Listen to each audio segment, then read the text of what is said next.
For years, security was a line item in the IT budget. Today, it's a language of trust between companies, customers, and regulators. Secure by design has moved from code to culture because every digital product now carries a board level risk. With Nagamai Shanmugham to decode how cyber resilience and AI governance are rewiring accountability, innovation, and brand trust in 2025. Security is no longer a checkbox, it's a corporate conscience. We are honored to have Nagamai Shanmugam, sorry to spell you wrong, madam, cybersecurity AI governance leader, CISO, CASP, cloud and network security strategist. Let's welcome our esteemed speaker to our podcast event and dive into the topic.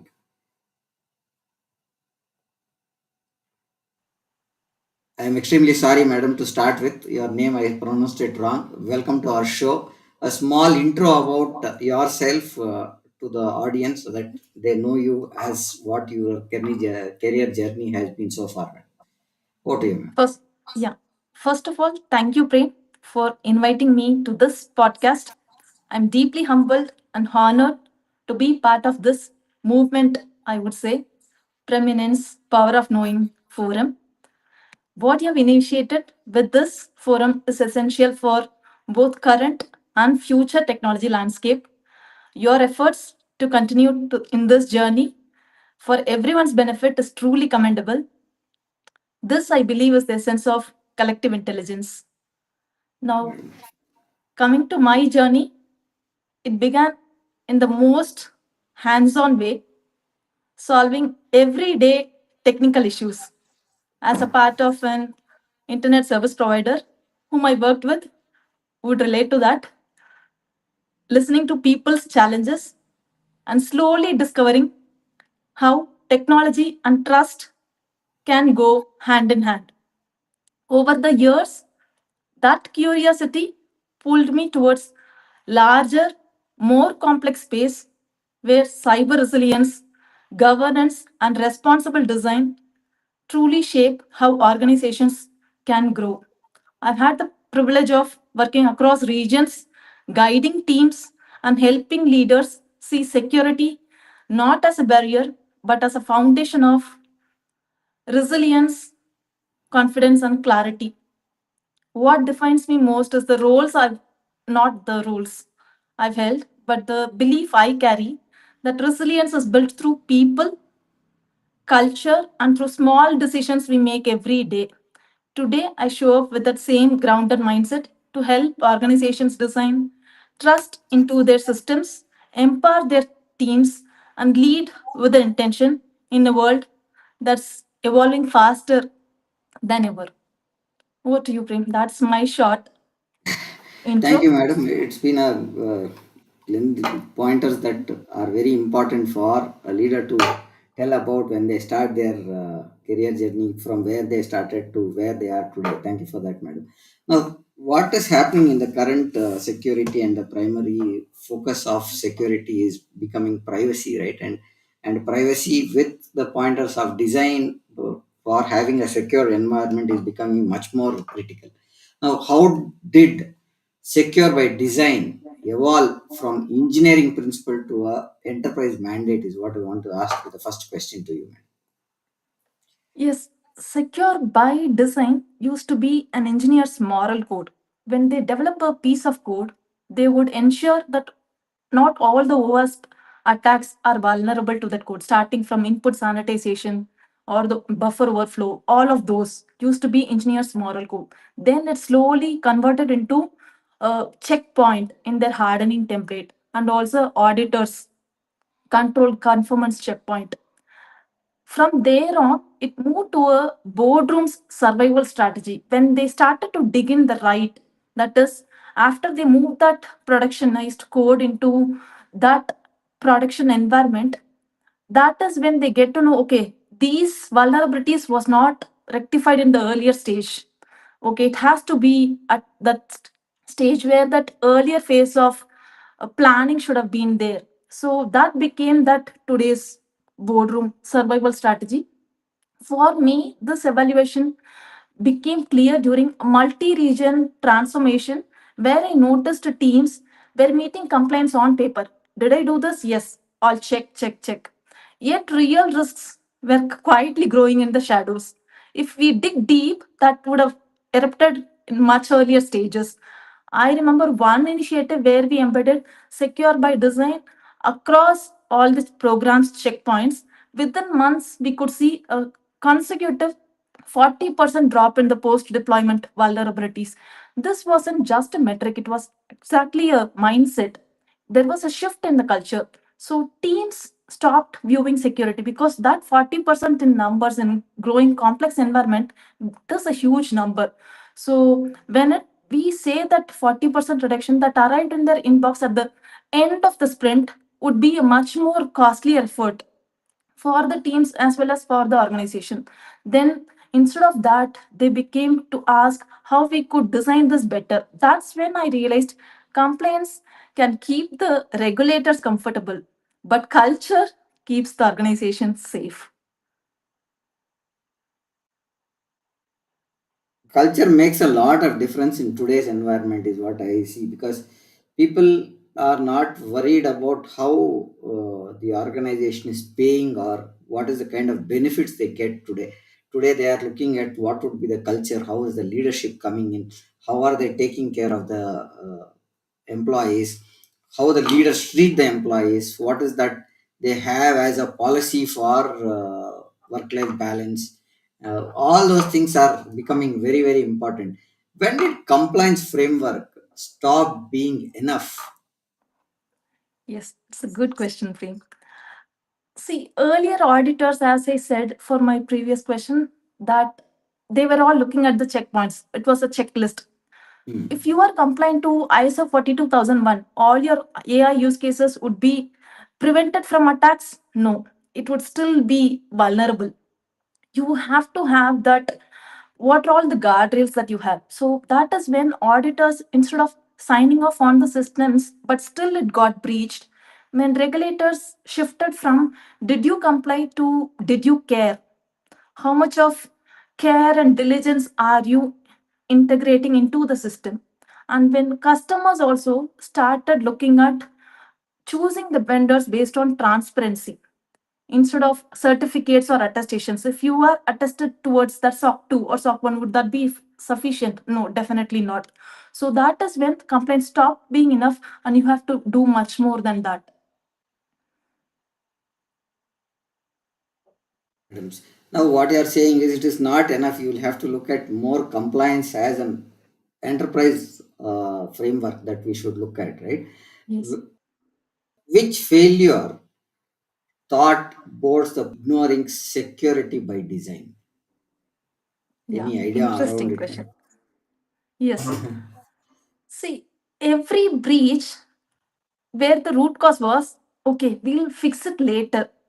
For now, let us have this, okay, whatever we could do in the immediate front, we will do that. And then later always comes with more and more its own difficulties and challenges in terms of reputation, in terms of customer churn, even in case of regulatory penalties as well. So one design gap can become that brand story, whether it is a success or it is a failure. So if you are able to fix that in the positive way, no, I have to fix it now, that becomes a success for that brand. If you are thinking that even a blackberry for that matter, they have not looked at that, okay, design gap. So they have to have that, okay, what is the customer markets demand is, they have to always look for that design to go more and more. What is that one bit we could give extra, so that become a brand story. So compliance proves you always followed rules. Okay, are you following this? Whether Mm. passwords are not embedded, it's not hard coded, so that is way. But culture proves you meant it. You would never ever fail on that culture if you strongly enforce that within your organization. So that is when boards always taught the price of ignoring design security. No, it is really a mandate from now on. Over to you. What you're saying is, if you have to build trust, you need to design things from very initial stage and put them into the design so that you design decides the trust kind of pointer that we want to look at, right? So now, where does AI risk governance interact with security by design? Yeah, the most hot topic of AI risk governance. We are Yeah. also in there. Yes, AI is, what I see is, we had data. Without data, AI is nothing. So until and unless we have that data, good quality data, AI could not do much about it. I would say business intelligence is one dimension of data. It is more of one other dimension for this AI. It is when you are saying secure by design on AI risk governance, it is more of converging into it. Mm. By secure by design, we are protecting the systems. But by AI risk governance, what we are saying is we are also ensuring that systems are behaving responsibly. So secure by design now, in terms of AI, what it says is, because AI is again opening up a plethora of can of worms. It has a bias, it has a transparency or non-deterministic outputs. Those many issues are still there, so we need to have those kind of secure by design controls weaved into our pipeline, including the bias detection, model transparency, data provenance for that matter. My data is still secure and it's not altered, or it's the integrity is still valid. And continual monitoring of even AI outputs is mandatory so that it is fed back into that system, because again and again it is relearning its own data. So when AI outcome is again false or integrity falls into the place, again it going to be a problem when I'm relearning that, when I'm fine tuning that model. So during an AI backed risk transformation or this reimagination project, we began experimenting with continuous provenance, because AI is going for accelerated release cycles. So with the manual checks, we cannot achieve that at all. We need to have that continuous provenance systems into that life cycle that allows security to validate integrity from the moment a workload is originated. We would not know when it is going to come. After it comes, let we can go prepare for it. No, it cannot be that way. So that struck me wasn't the technology, how the teams are able to adapt it. So we could see literally the shift from move fast to, okay, move fast but responsibly. And that AI governance and secure by design aren't always a separate streams. Now they are reinforcing each other, because one shapes ethical boundaries, the other strengthens the operational backbone. Because secure by design is my operational backbone, and I'm building on top of that. So there is an ethical boundary for that. So that is how I look at AI risk governance, then secure by design. I think what you're saying is there are a lot of policies and procedures that are to be referred when we look at this governance side. At least specifically, if you're looking at AI risk governance, you have the EU AI Act, right? That is one. Plus your RMF references that are there. Then your NIST AI RMF reference. That's sort of. Then positioning that AI itself is a big challenge that we see when we look at risk. Now positioning a AI to a system where you have giving an authority to run most of the cases itself is a risk. First point, if you are not evaluating that, AI security is now a strategic resilience is what I feel, and with that AI without accountability is kind of AI without trust is what I think is what we are saying in as many words that we can put across. Now our CISO's job are more becoming technical rather than the security side, right? Now, how can a CISO translate technical controls into board friendly language? Because board does not understand technology, they do not understand tech, they are not worried about how we are going to secure and stuff. They want how it should be looking at growth of business. Now, what is your take on that? Yeah, the most needed question, Pri. CISOs will always have this challenge. We would have introduced three new tools and there would be so multiple control uplifts and modifications, but that doesn't matter when we speak to boards. We could have, we have to, that is when we have to have that shift from technical posture to that business posture. We have to frame our story in such a way. This is what matters now. Instead of telling how we did it, okay, we closed 200 vulnerabilities. Again, board would ask, what matters to me now? We have to say in such a way, we reduced breach likelihood by 14%. Yes, that's the point. Give that phrase and then start building to it. Now, threat intel, we had so many intelligence feeds. My threat intel is updated. Again, what is going to be for me now? Our detection window, instead of 6 hours, it has become reduced to 20 minutes. Yes, that is a real strategic impact. Now, that is when I even learned that boards doesn't care about how you did it, but what matters now. And when you are weaving that journey into such a reports, the challenges, the teams, okay, this is how we did it, that resilience, then the entire boardroom leans into you and ensures that yes, you are making the difference, and they lean into you and they start listening to you. You can have that 1 cent extra effort or that focus to your point.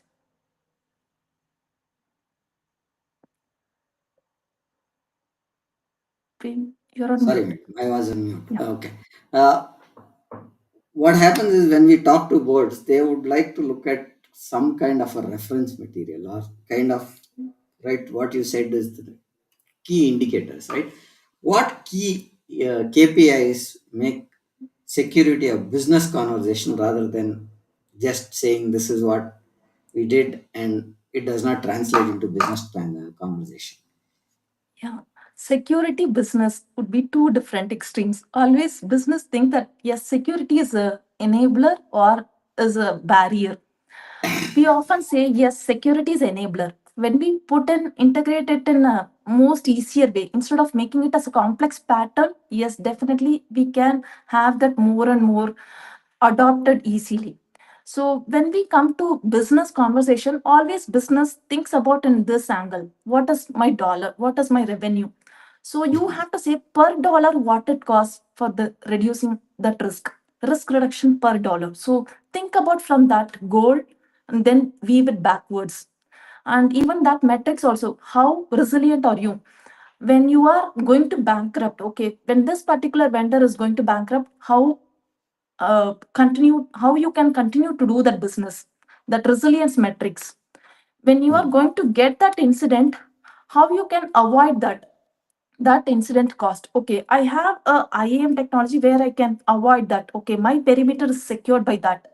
So incident cost, even that avoidance. When you are going to get that, okay, I'm attacked, or even the Tesla attack for that matter, how well you could contain that. What is the time taken you could contain that, and only to that boundary, and it's not going to any other regions. Even if you have a major suppliers which you have a broader attack surface, even that supplier exposure index also does matter. You can have that as a performance indicators, key performance indicators. Definitely how we can not think about customers, because customers is where we all run business on. So even customers trust indicators, even that index definitely is a KPI for a business conversation, I would say. What you're saying is, as many as you give them the data in terms of what it is going to save, what is the outcome that after this implementation of a particular tool has saved in terms of effort, time, and costs, right? So that's the separation that you should be giving. Then I think board will understand. Boards invest when they understand with proof. That's the KPIs that they would look at. I think that's what you're saying. How or why does storytelling matter in risk reports? Because you identify a risk, you cannot say I identified three risks, this is going to go here, and you need to bring up a story around it. Does that matter to the boards? Yeah. Being a movie buff, I would quote this example. We would have seen crime stories or crime series. Okay, this event happened at this time. From there on, it moved on to this. There would be a story. Okay, from there on, it triggered three different other incidents or somethings. So, because risk only become real when it becomes relatable. Even Hmm. attackers, for that matter, they would not think about the list of issues. They would think about what is the relationship it has from one issue to the other issue. They are more concerned about that relationship. And that is where, because numbers tell what happened, stories tell why it matters. And boardrooms even need that clarity. Instead of complexity, they look for that clarity. And we need to build always with that storytelling so it gains or garners much needed focus and experience, even for the teams also. When you are working with the downstream, yes, that definitely is matter. I think what you're saying is as much as you need to give them and understand how cyber resilience index action can bring in a narrative to the dashboards and how it can be represented so that they have a clearer vision on what. And it is always told, right? You need to have data which tells a story, and stories sell anything. When you talk about, and that story, when you put it in a proper way, I think matters always. Like as you rightly said, movie buffs or movie guys know only to tell stories. Movies are all about how you bring a narrative on one topic, and I think that's what you're saying. Stories sell and security as well. So I'll take it like that. Yes. And coming to our next point, what I want to understand, what design principles reduce user-driven data breaches? Because what we're talking about is breach pointer, right? Secure by design. So your take on it. Yeah. The teams who I work on, I always stress this point. Design for humans on their busiest day, not for their best day, where they have all the leverage of time and effort. No, Hmm. just for an example, even for Bangalore itself, people sail through the traffic, and the time they reach office, they would be only half of their capacity. They would have completely drained out. True. So when you are having that complex scenarios to adapt, and okay, design principles, obviously they tend to look for loopholes. They tend to look for bypassing. That is when the all these issues crop up. So one of my favorite transformations also was that IAM redesign, where access violations nearly dropped for about like 45%. Not Hmm. because people suddenly became so careful or became so perfect, no, but because we removed that friction where all people are facing challenges, why they don't want to adopt to those security principles. We sat down, we listed down all of those new workflows, and we tried to reduce that friction and make, yes, this is what, this enough, and this simple can make sense, this simple workflow can make sense. That is when it hit me. Humans, whatever that error is not a people problem. It is a design problem. So you have to have that simple workflow. So when you design for that real workloads, real stress, and real shortcuts, that entire organization becomes safer. We have to even design the failures also, I would say.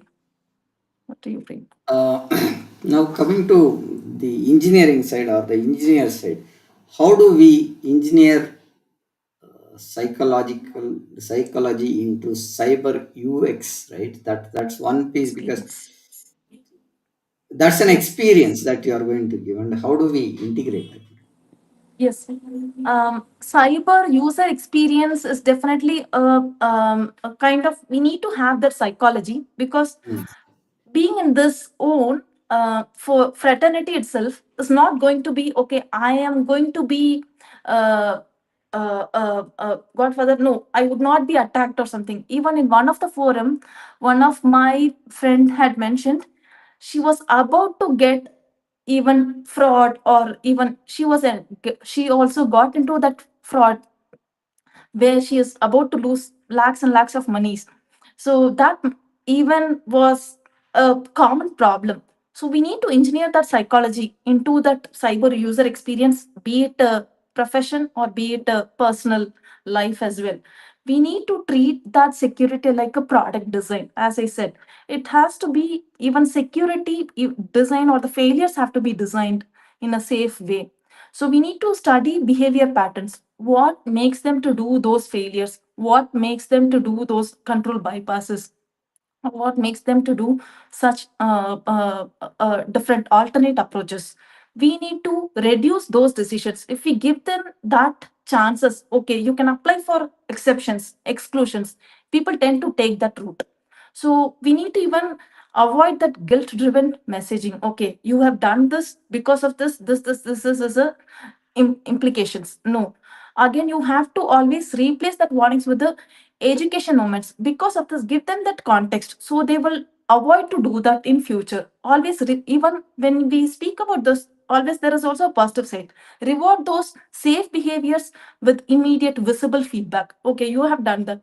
I could also see nowadays when there is a forum, they are trying to Kahoot, or kind of like a quiz program, a kind of, okay, these theses, they tend to have that excite or the thrill, so that there is that competition. Always, even from the people who are a new joiner to the people who are well versed in that organization, they tend to involve in that and get that feel. So that engineering psychology into that user experience does make a real difference. Now, what is happening is everything has to be well orchestrated. So I was talking to Satya, CSA Bangalore founder, where we were talking, and she always had that great thinking of saying that we should make cybersecurity gaming. So that's Yes. the way you should look at. People would enjoy playing games when you give them that kind of a challenges, and when you make learning as a gaming part. She always used to say that uh, that should be the way that we should start trainings. It should be a gamified environment for them to learn. So if you give a gamified environment to learn, they will learn faster. So her Yes. view is that because that's the easiest way that you can change a story that takes an appeal for them and they start putting interest to learn. Now, why do vendors remain the weakest link? Because we have a lot of vendors. So your take on it. Yeah. So I would just quote an example here, Prem. In my past journey, we were once reviewing their onboarding patterns, how vendor is onboarded. We found subtle recurring gaps in vendor assurance itself. It was more of like a, okay, yearly, more of like a checklist. Nothing Hmm. catastrophic, but smaller issues. It became a accumulated risk. It was a surprise that okay, these issues, but it was all reactive approach. We got to know of those issues and attacks. It was more of like yeah, something has happened. Then that is when we dig deeper, we came to know about okay, there are so many minor issues which got into a accumulated risk. So we cannot avoid, because it is an ecosystem. If I need to strengthen my organization, strengthen my security posture, definitely I have to completely secure the ecosystem where even vendors are part of it. So we have to strengthen that workflow also. We need to build into that transparency. And that is when we can really see the difference of reduction in the gap. So that project taught me how you can have that vendor risk reduce dramatically. It's quite incremental and easily overlooked. But if we have a proper workflow strategy, we can definitely reduce that, and we have to tighten that entire ecosystem so the organization's resilience also grows in a positive way. I got you, madam. You are talking about how do you build a trust, because every system that is getting integrated to the ecosystem has to be protected, and that protection is either you give them an MFA or a software control or a zero trust pointer that you embed a risk class into their contracts. If there is anything that is happening, you'll have this with this risk, and if this is the posture that you are not maintaining, I think that ecosystem will get more robust, is what I understand from what you are saying. I think cyber law meets design ethics is what you are saying in as many, because Yes. you'll have to bring the ecosystem around what the organization looking, integrate vendor and the organizations systems together. I totally get your point. How are emerging laws forcing shift from privacy policy to product ethics? Because now we are talking about one way is privacy policy, and every product should look at those privacy policies as well, right? So your take on Yeah. it. Yeah. So definitely, laws are also trying to catch up with the rapid advance technology. What to say? Those advancements that is going on. So even this GDPR or DPDPA, so many acts that has come in. During one regulatory review cycle, we always have this be prepared motto, because anytime you would be able to face that challenge and face that, or be ready for that attacks and hacks. So that design first led approach, it actually paved for way for zero audit observations. It was not a zero audit observation, could have been a simple strategy, but it needs to go in so much into that. Even our artifacts, even our evidences have to be then and there have to be documented. And okay, this is where it is, and this is where we are going back, or this is where our non-compliance or exclusions are. We have to have that complete transparency. So when we say about documentation, regulators was not impressed on the documentation, but it was the intent behind our organization's decisions or that architectural decisions. Okay, because of this intent, we have gone for this decision, and this is where we could see that okay, globally in the complex region, we could strengthen that. We can centralize these kind of designs, and those laws are actually moving, starting to reward even that ethical design also, rather than polished paperwork and the documentation. This shift is what matters most, and regulators even need that only. Because when we tell about okay, I am having this acceptable use environment, use cases agreement, when users are trying to acknowledge that okay, I'm informed, can I do anything about it? No, even I should have the guardrail. It's about showing how you are protecting them. Okay, with these cookies, or whatever that necessary cookies, I would be only using for these. So you have to have that kind of a shift or that intent, so that you are protecting your customers also, and it's also for the organization. So that becomes a competitive differentiator as well for the customers and for the clients whom you are working with. Prem. Yeah. Will data protection officers sit on design sprints next? Yes, Are we looking at definitely. that kind of a shift from tracking the security parameters?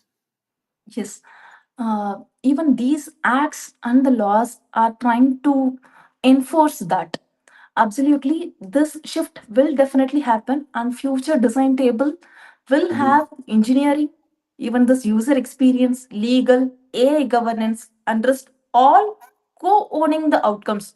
It's not that okay, I am responsible only for this, and I would Mhm. not get into this. It would be co-owning. Even that one outcome itself, for the matter of AI governance, only AI cannot deliver anything. I need to have a data backing for that. And when you are coming about legal, even privacy comes into the picture. So all of these, privacy is no longer a legal function, it's become a design outcome as itself. So when ethics lead, innovation accelerates. So that's when we get to know okay, more and more become trust. We are removing the function. So friction towards those ethical designs.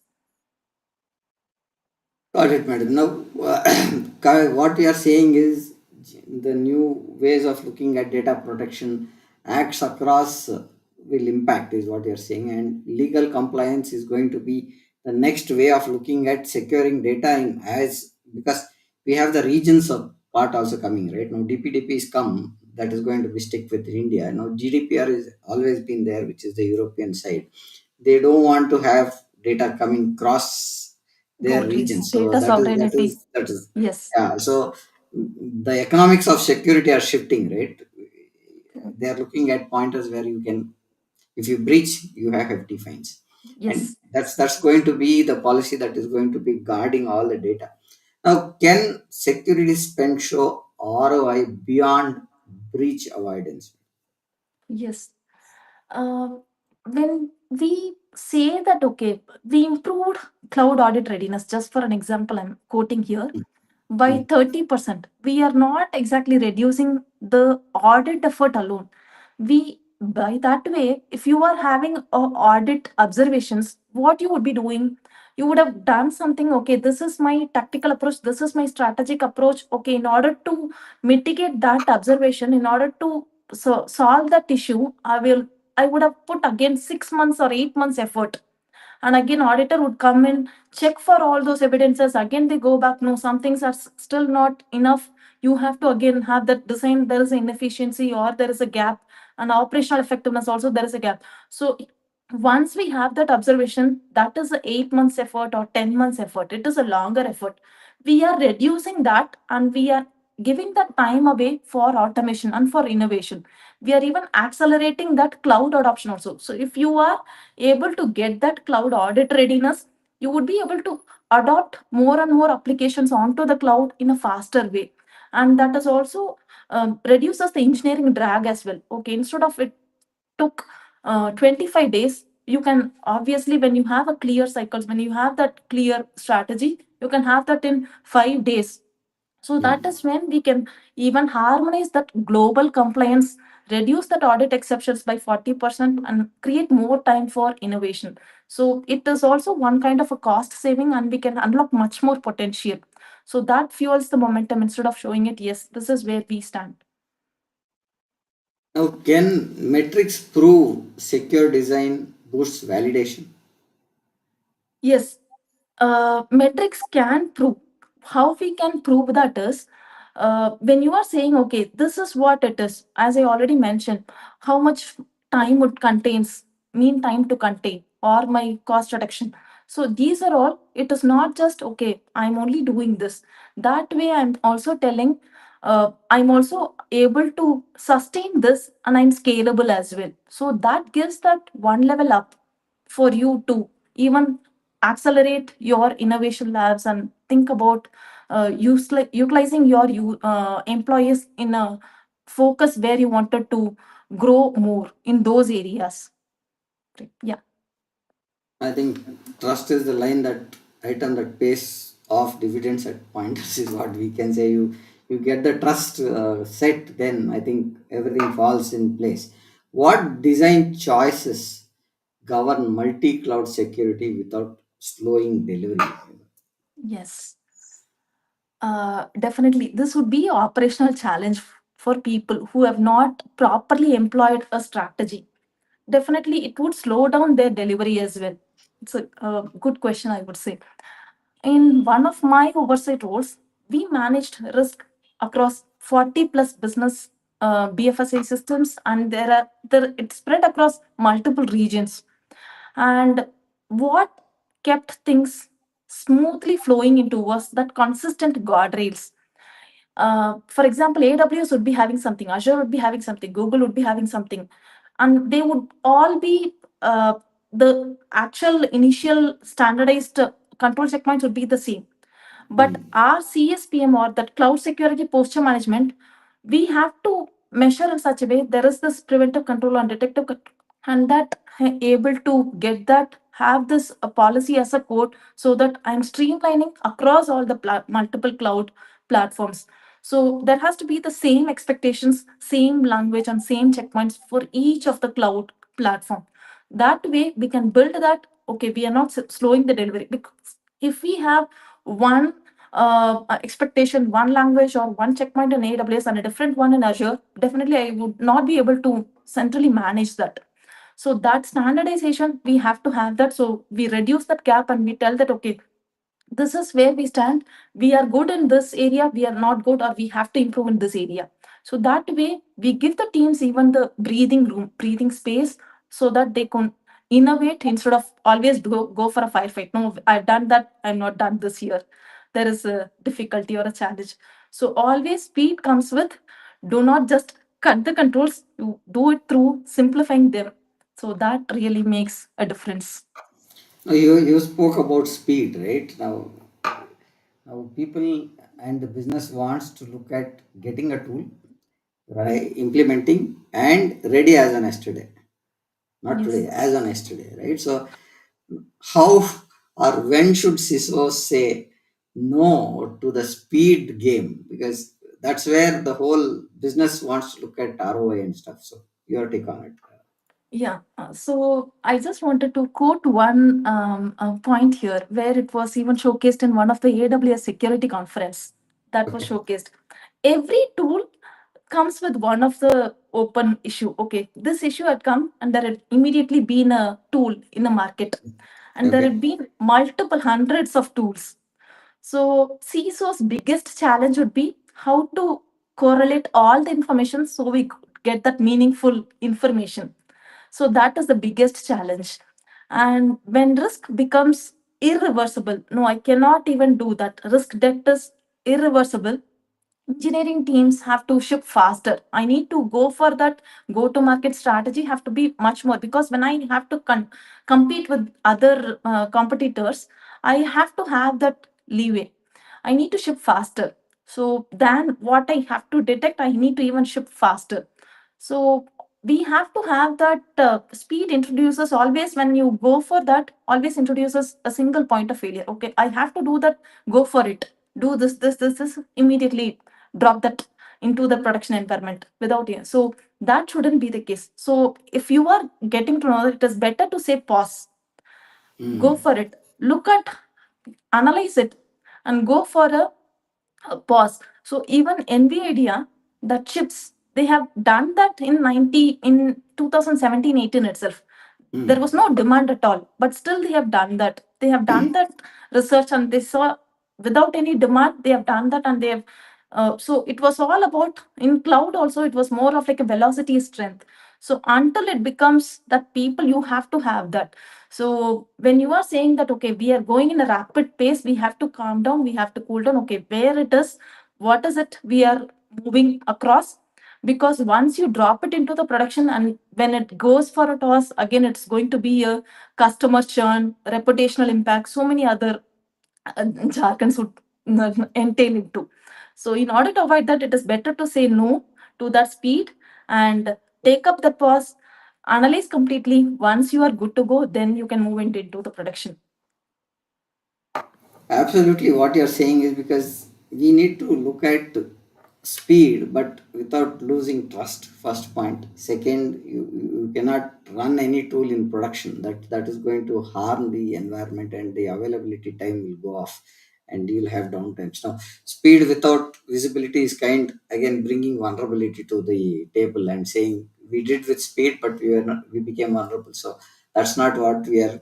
Now we will have to look at people, culture and the narrative that you bring in when we talk about speed, because we also have to have a cultural shift from the regular piece to the new way of looking at cultural shift. The narrative should be set right so that business gets benefited is what you're saying. People also should be in a position to learn and start working on that, because learning is another journey that can be discussed in a whole different direction, because everybody wants to learn something, but the learning and development piece is slow based on how I adopt my learning style. So there is always a challenge there. So that's a different topic that we can discuss another line. How can leaders turn cyber awareness into storytelling culture? That's Yeah. one thing we should would want to know from your experience as a leader. Yes. So this cyber awareness, it is important for each and every employees, be it a contractual employee or be it a permanent employee. That cyber awareness has to be there, because they're all part of the ecosystem, even for the vendors for that matter. So in my earlier years, how the cyber awareness would be is, okay, there would be a mandatory security awareness course. You have to do that on a yearly basis. Go Hmm. check out all those questions, 15 questions or 20 questions. Yeah, you are passed that exam. But still, people would be falling prey to their phishing scams, Mm. and even those kind of issues would still occur. So what moved the needle wasn't policies exactly, it became real stories. They have changed that initial exam checklist based questions into a situational awareness. There is a story always that is told to, okay, this is the scenario, and this person, Bob, for example, yes, he has done this. Is it right or wrong? Choose what he could have done as an alternate way. That is the situational awareness. People immediately think through, okay, when I am in his shoe, what I would do. So that situational awareness definitely made that shift. So it was real stories, it was shared openly, and people could see, or even organizations could see that literal shift in the culture. So that storytelling approach also raised that compliance index, culture index by 20-30%. So people want meaning, they do not want manuals. If I have to read through 60 pages of document and understand what is my cybersecurity approach should be, people would not tend to even read that, even the first few pages. They would always go for, no, I don't want to do it. So that is when security is comes alive, when you make them go through that narrative and ask them to be in that situation and act accordingly. What do you bring? I think what you're saying is if you give more of documentation, people are not ready to read them. So that is the first. And one great example is our loan applications and our Yes. life insurance policies. There is 100 pages with where we don't need to read at all, but there is a document which has every data. But end of the day, we read about 3 4 pages, then say, okay, let's sign it. Yeah, I agree to all the terms and conditions, whatever is listed over there. Yeah, but when we come into the actual picture of claiming and stuff, then these pointers will come up. That's a normal human tendency that we see. What you're saying is you need to look at the policies, procedures, and look at where it can affect the organization. Comparing that to a policy also is the same thing, but we need to look at and see how we get affected when the actual need of that policy is required. Now, what rituals build psychological ownership of security? Yeah, we have touched somewhere here and there in our previous questions. Yeah. Um, so, what I would say is always go for this competitive edge Mm. of having this questions based. So, people would tend to participate and want and would be learning more. It would not be learning more, or it would not be just learning fast. It would even uh, just sustain with them as well. When there is a situation that is put forth to them, they will immediately act accordingly. So that threat or theater level simulations, even for that matter, Satya CSA Bangalore chapter, that cyber boardroom war Mm. room kind of scenario. So those are all kind of like 5 minute, even this Monday security hurdles, kind of, okay, these are all the things. Even the gamified red blue team challenges, Yeah. or even this design review with the security champions. Okay, we can say this is what.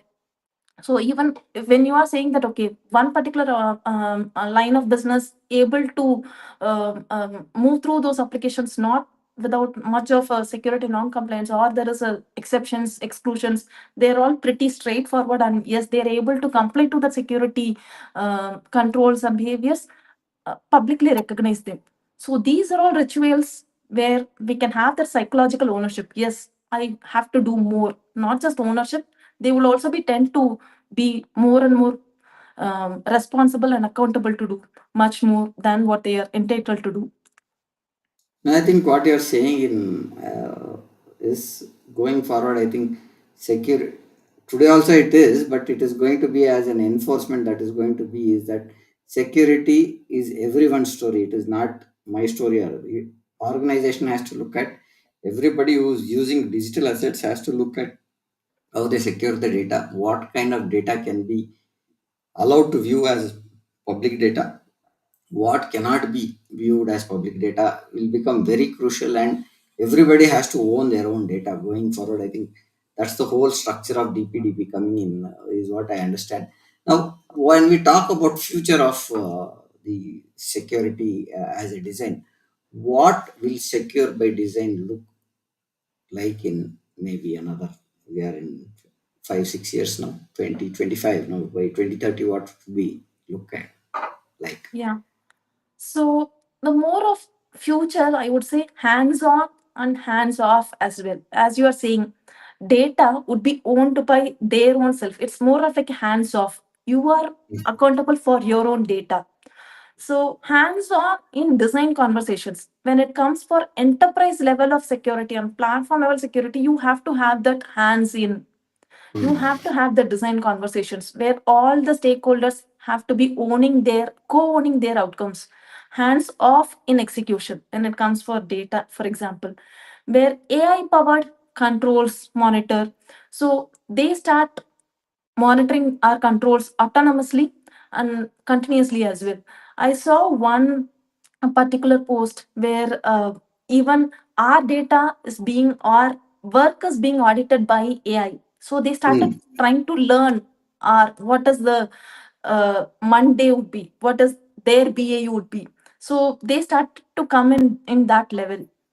So we are already began moving towards that, and we could see that shift from that control stage gate into that continuous AI improved, or that data governance, or that there has to be that. So the next decade, definitely quantum safe computing, autonomous risk scoring, and design patterns that itself will learn and also improve. We need to only have that guardrails.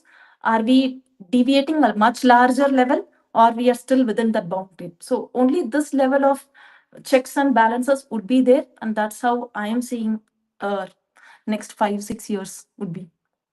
You touched upon an important point about quantum computing. Now, will quantum risk or AI bias dominate the next gen controls? Yeah, even for that That matter. would be our last question for the day. So, when you Thank said you so quantum, much, I Prem. thought, yeah. Yeah. So even India also has invented the 64-bit qubit Mhm. quantum chip. Okay.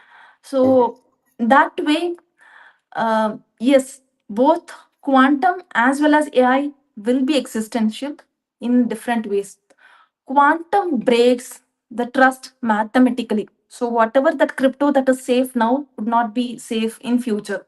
It is breaking that mathematical trust. Now AI bias is again breaking the trust socially. So whatever the Mm. data that is fed in, it even says that okay, one of the LinkedIn reel was telling, is this poisonous mushroom? It would say no, yes, it is not poisonous. Immediately after having it, then it says no, oh my god, then it is a bias, it is actually poisonous. So it is again breaking that trust socially. So both will shape the future, and resilience will depend on how early and honestly we address such whatever that each deviations or the exclusions or those failures. So in 2030, resilience will be the most important feature when it comes for quantum or AI or whatever for that matter. So for any digital project, we have to invest that resilience. That makes a differentiator, I would say, Prem. And thank you for that. And with this, we are good with the pointers that we wanted to discuss with you, ma'am. I have taken out some of the pointers that as a takeaways that I have listed out. Security built beats the security bolted on. So that's the first step that we are talking about. Boards won't trust as strategy currency because that's how you build trust to the boards, where you give the right indicators and what the benefit the business is getting. Design ethics outlast regulations. So ethics on what design has to be looked at, how the frameworks are there, what are the standards, what are the best practices, those have to be looked at when we look at security by design. Human centric security drives growth, because without a human taking a decision and giving you that record saying that this would be acceptable, this is not acceptable, would be the next level of growth. And without having a human centric, we are not building systems for anything, because all systems are built for humans only, so it is not for AI. So there is Yes, no systems built for machines, it's built for it's humans always only. with you. This resilience is the ultimate innovation metric, is what I think. How do you sustain the business? How does the business not go down due to some of the issues that we have done by design is what we have taken as a pointer today, madam. Any pointers that you want before we close the session, madam? Any final pointers that you want to add? No, I would want to say kudos to your continuing this journey, Prem, and for having me in this podcast. It was a, and even when I saw the previous podcast as well, it was a, as like earlier I mentioned, it was a movement, and I truly appreciate that. Thank you, The madam. Thank start you of for moving forward. being here. And for this team, if you sit in the boardroom or build in the cloud, the conversation is your wake up call today. Share this episode with the leaders who treat security as a strategy, not spend. Follow us, subscribe to our channels where we have listed out. We are scrolling them. Connect to ma'am on her LinkedIn, which I am bringing up. Here our LinkedIn profile is here. You can connect with her and see how what works he's been doing. And at the power of knowing for him, we don't predict breaches, we design trust is what we would say, because the conversations are bringing that kind of knowledge base that we have seen. And please do follow us on LinkedIn, YouTube, Facebook, and Twitter. We hope you found this session valuable, and thank you for joining us. And ma'am, thank you for joining us, to the audience and to you. Good day, and bye, ma'am. Yeah, thank you so much, Prem. Thank you for having me. It was nice 1 hour 60 minutes session, and hope to see you. And congratulations for your continued successful Thank you, milestones. madam. Yeah. Thank you.